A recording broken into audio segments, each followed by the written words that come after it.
그런데 그거 아세요? 뭐요? 이 아빠가 정말 정말 하고 싶었던 이것이 결국 덕혜옹주의 비극의 시작입니다. 왜? 아빠가 이걸 모르고 결국 1919년에 돌아가십니다. 아이고. 이때 덕혜옹주의 나이는 8살. 먼저 어떻게? 그러니까요. 너무 어려. 어린데. 너무 어려. 너무 어려. 어떡해.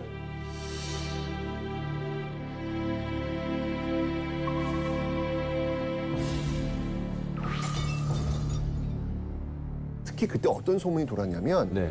고종이 일본에 의해서 독살되었다. 이런 어떤 이야기가 돌면서 맞아요. 예, 민족적 또 울분이 쌓이고 이게 이제 3.1운동으로 또 이제 확산되는 그런 어떤 힘을 갖게 된 거였거든요. 고종이 죽고 3.1운동 이후에 어떤 일이 벌어졌냐면 모든 스포트라이트가 덕혜옹주에게 쏠립니다. 그럴 것 같아. 예, 덕혜옹주의 일거수일투족이 언론에 거의 매일 나오다시피 해요. 왜 그래요? 움직이는 모든 것들이 다 나옵니다. 왜 그러지? 소학교에서 지금 공부하고 있는 모습 지금 보여주고 있고요. 또 한번 볼까요? 이렇게 지금 아빠를 똑 닮았어요. 진짜 이마가 완전 네, 정말 아빠를 정말 빼박이에요, 빼박. 너무 닮았는데 또 이런 사진뿐만 아니라 신문 기사에 오늘 덕혜옹주가 어디를 방문하셨다. 덕혜옹주가 시험을 봤는데 시험 성적이 이러하였다. 어머. 저 사진들 기자들이 찍은 거예요? 그럼요. 기자들이 항상 따라다니는 거예요. 계속. 아이고. 네. 근데 다른 분들도 계시잖아요, 왕족들이. 다른 분들도 계실 텐데 네. 왜 유독 덕혜옹주 기사를? 지금 이 3.1운동이 지금 터졌잖아요. 네. 그러면서 어떤 많은 사람들이 정말 우리 독립에 대한 어떤 열망 이런 것들이 막 확 타오르고 있는 그런 상황이었단 말이죠. 그때 대한제국의 마지막 옹주, 덕혜옹주를 통해 가지고 그 관심을 모으고 싶었던 거예요. 약간 아이콘 같은. 맞습니다. 당시 그 대한제국의 마스코트? 어. 예, 이런 식으로 덕혜옹주가 딱 자리를 잡고 있는 거예요. 자, 이렇게 되면 이걸 바라보고 있는 일본은 어떨까요? 약간 이제 눈에 가시가 되죠. 당연하죠. 이거 지금 뭐 하는 거지? 다들 왜 이러지? 느낌 안 좋은데? 덕혜옹주가 혹시 한일의 아이콘이 될 수도 있겠다. 예, 덕혜옹주에서 강제로 일본에 유학을 보냅니다.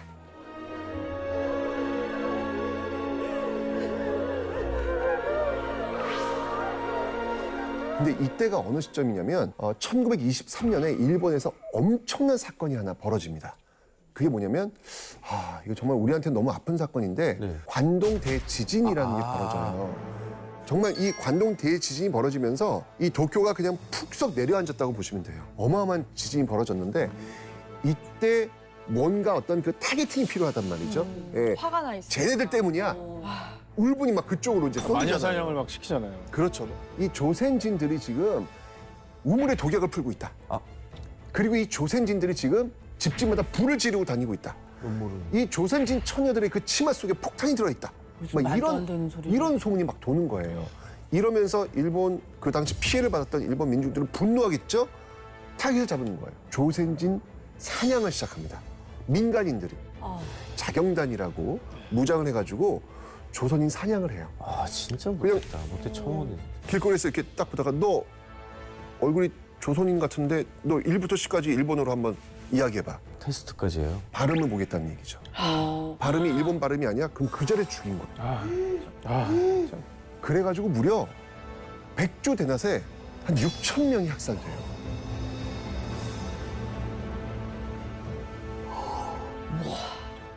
일단 돌아다니면은 일단 무조건 사냥당했네요. 그러니까요. 정말 이 식민지 백성으로 산다는 게 어떤 건지를 보여주는 어떤 일단의 모습이었는데 네. 이렇게 분위기가 안 좋은 상황 속에서 식민지의 공주가 왔다? 어떻겠어요, 분위기가? 얼마나 불안했겠어. 아빠도 없지. 그렇죠. 혼자 여기 와 있지. 분위기 되게 안 좋지. 지금 살해 협박 같은 거 엄청 당하셨을 거예요. 그럴 수도 있었을 거 아니에요. 이런 상황 속에서 그 덕혜옹주의 심리 상황을 보여주는 근거가 하나 있어요. 그게 뭐냐면 보온병이에요. 보온병? 병이요?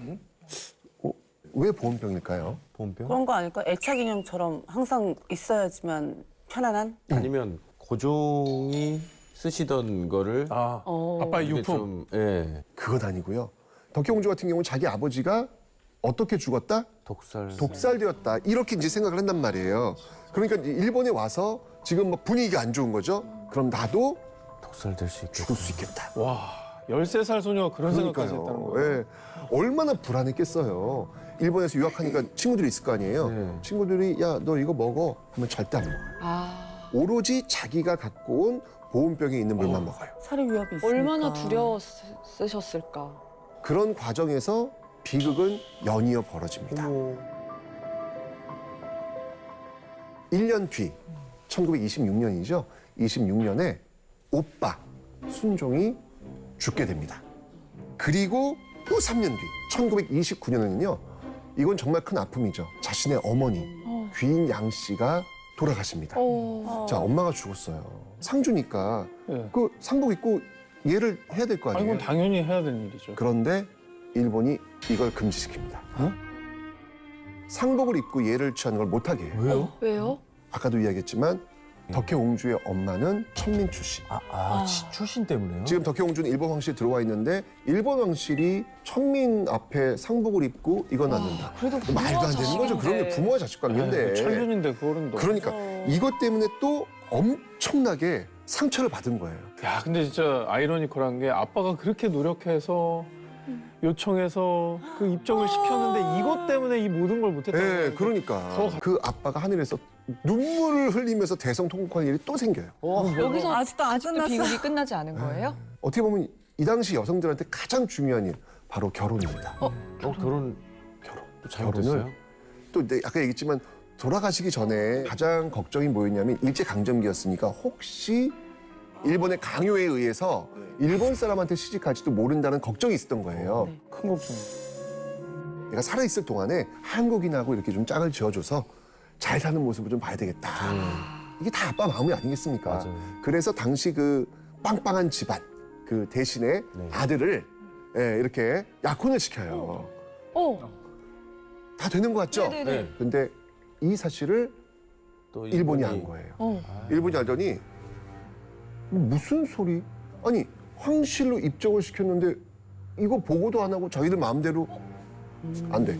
결혼까지 그쪽이 허락을 받아야 되는군요. 그러니까 확실히 그렇죠. 소속이 됐기 때문에. 그렇죠. 어떤 그 보고치기 없이 단독으로 할 수는 없다. 라고 해서 약혼이 파기가 돼요. 어머. 나이가 되니까 이제 일본 황실에서 강제로 일본인과 결혼을 시킵니다. 결국 고종이 가장 우려했던 맞아요. 그러네요. 그 일이 발생했네요. 네. 맞아요. 근데 그때 이제 소문이 어떤 소문이 돌았냐면 신체에 장애가 있다고. 아, 막 이런 소문까지 도는 거예요. 결혼식이 있기 그 며칠 전부터 덕혜옹주가 식음을 전폐하고 계속 울었대요. 아, 정말 온갖 소문이 가득한 데다가 일본인과 결혼을 강제로 한다고 생각하면 정말 잠이 안 오죠. 대소문까지 막 또 그 소식을 들은 우리나라 사람들은 또 어떻겠습니까? 화가 엄청나고 가슴 아프고 막 난리 났겠네요. 아니 근데 저는 너무 궁금한 게 일본은 그럼 대체 왜 이렇게 그저 억지로 일본인과 결혼까지 시켜가면서 대한제국의 황실을 유지시켜 줬던 네. 거예요? 안 그러면 그 핏줄의 정통성을 계속 가져가잖아요.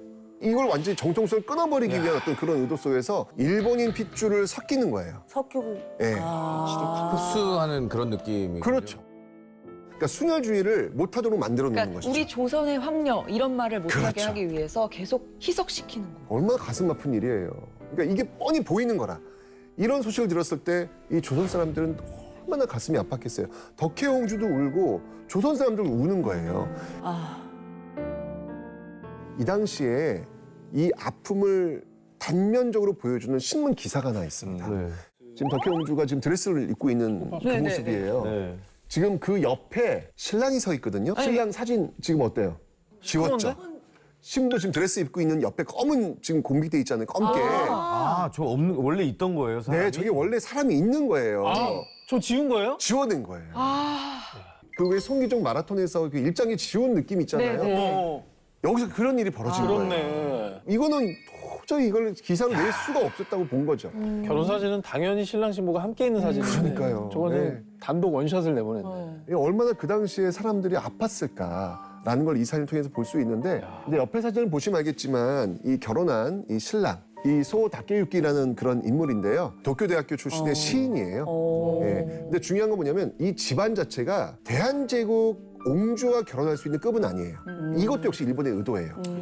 격화시키는 거예요. 섞으면서 격화시키는 이런 어떤 그 전략을 지금 보여주고 있는 모습이 지금 나오고 있는 겁니다. 1931년에 결혼을 했고요. 네. 바로 그 다음에 32년도에 딸을 낳게 또 됩니다. 예쁜 딸을 잘 키웠으면 좋겠다. 안 좋은 일이지만 그래도 네. 딸이라는 건 또 축복이고 그래도 짧게라도 좀 좋은 시기를 행복한 시기를 그러니까요. 좀 보냈으면 좋겠다라는 개인적인 바람은 좀 있거든요. 있지만 그 바람대로 가지 않습니다. 아, 이 딸을 낳은 이후부터 덕혜옹주에 대한 기사가 싹 사라져요. 딸을 낳고 나서부터요? 네. 이유가 그 기사가 뭐예요? 나오질 않아요. 왜 그러지? 이게 참 가슴 아픈 그런 이야기인데 네. 이때부터 이 덕혜옹주의 정신 상태가 최악으로 떨어집니다. 심신이 너무 약해져 계셨구나. 이제까지 쌓인 것들이 이제 받고. 이게 몸으로 이제 나타난 거예요. 왜 조현병이라고 아세요? 알죠. 네, 조현병. 그래서 이런 일화가 있어요. 무서운 그 병인데. 덕혜옹주 집을 누군가 방문을 했는데 남편하고 이야기를 나누고 있다가 갑자기 문을 벌컥 열고 덕혜옹주가 나온 거예요. 나와서 그 앞에서 칼칼칼칼대면서 웃고 있는 이 모습들의 증언들이 나와요.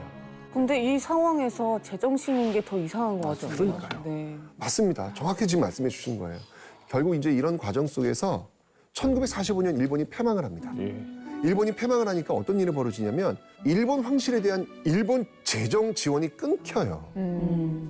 결국 남편도 더 이상 부인을 케어할 수가 없었던 것이죠. 그럼 어떻게 그래서 돼요? 결국 정신병원에 아이고. 입원을 하게 되면서 이혼까지 합니다. 아이고. 그리고 더 아픈 기억. 그 둘이 이혼하고 나서 딸이 결국 자살해요. 네. 이게 산속으로 들어가는데 제가 볼 때는 극단적 선택을 한 것 같아요. 진짜. 예, 그 딸도 너무 고통스러웠던 거예요. 그 어머니를 바라보는 어떤 이 모습들 속에서 딸도 굉장히 힘들었던 것 같고 결국 그렇게 되면서 정말 이 파탄의 그 끝을 가게 된 거죠. 진짜 너무 그 몇 년 동안 그 어린 나이부터 시작해가지고 평생을 고통을 받았네. 평생. 진짜. 맞아. 그러니까 한 여인의 삶이 어떻게 이럴 수 있을까?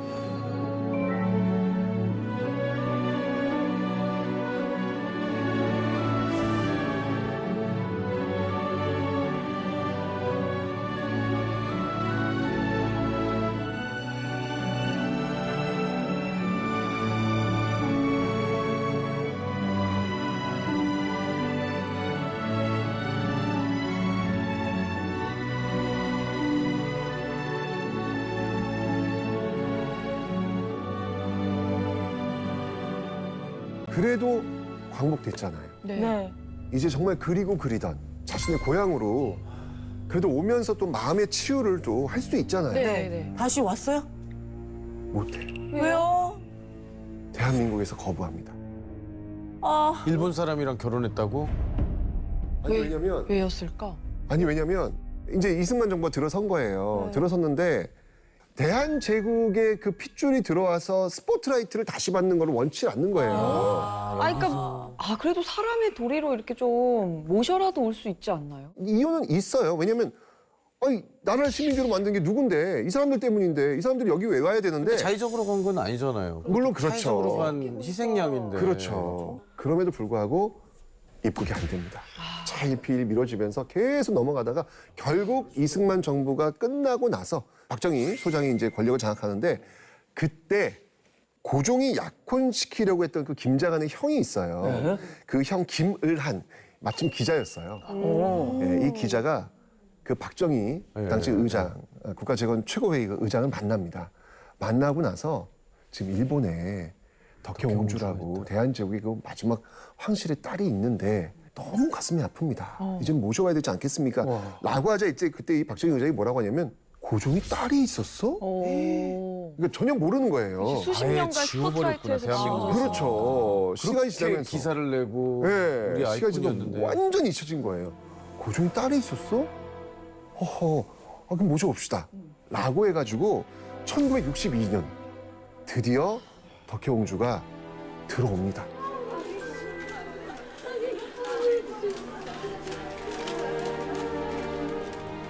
오셨습니까, 공주님?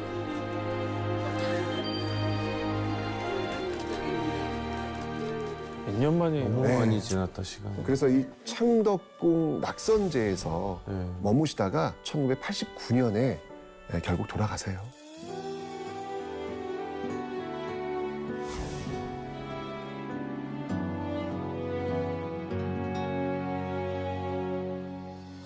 어지러이 물든 그대란 세상 속 달이 저문 밤 하늘 같죠.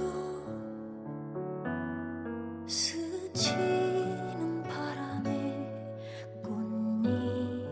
꽃잎들조차 박형주가 낙선제 생활하시면서 썼던 네. 글귀가 있었대요. 이게 정신이 그래도 돌아오셨을 때 네네. 꽤 정상적인 어. 어떤 상황에서 쓰신 글이 있다고 하는데 혜정 씨가 한번 읽어주시겠어요? 아, 제가 한번 네.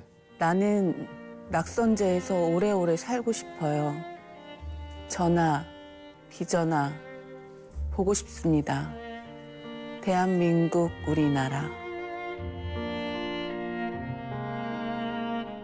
정말 이 덕혜옹주의 그 삶을 이렇게 바라보면 그 시대의 아픔을 온전히 그 자신의 인생에 투영하면서 살아온 네. 그런 사람이 아니었을까라는 생각이 들어요. 그래도 덕혜옹주는 제국의 옹주? 그래도 대접받고 살았던 사람 아니겠습니까? 그럼요. 그러면 그 시대를 살았던 그 암흑의 딸들은 과연 어땠을까? 더 아픈 그 가슴을, 아픈 그 기억을 가지고 있겠구나. 다시 한번 우리의 딸들에게는 네. 이런 시대의 아픔을 물려주지 않아야 되겠다라는 네. 생각을 다시 한번 해봅니다.